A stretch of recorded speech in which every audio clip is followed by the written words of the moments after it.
Agresi militer Belanda II merupakan peristiwa penyerbuan secara militer yang dilakukan oleh pasukan militer Belanda terhadap wilayah Republik Indonesia dan ibu kota Yogyakarta.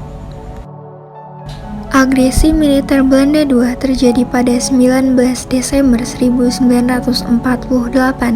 Agresi militer Belanda II membuat kondisi di Indonesia semakin tidak menentu dan keadaan rakyat semakin menderita. Pada dasarnya, agresi militer Belanda II dilatar belakangi karena kegagalan PBB dalam menyelesaikan konflik antara Indonesia dan Belanda melalui jalur perundingan.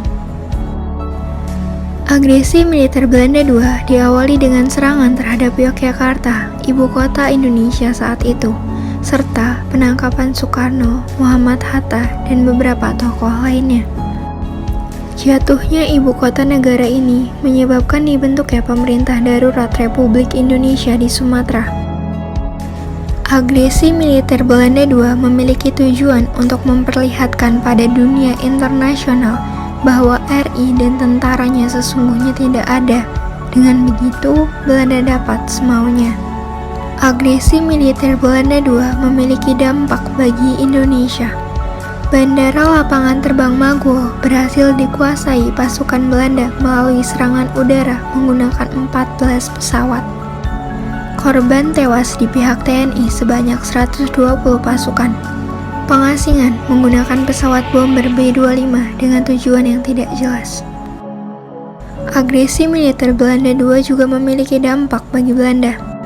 Berhasilnya Belanda menguasai ibu kota Republik Indonesia ternyata tidak membuat semangat juang para pejuang RI runtuh begitu saja.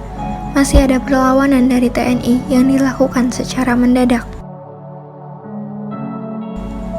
Perlawanan dari pihak bangsa Indonesia dilakukan pada 1 Maret 1949 yang kemudian dikenal dengan serangan umum 1 Maret Yogyakarta.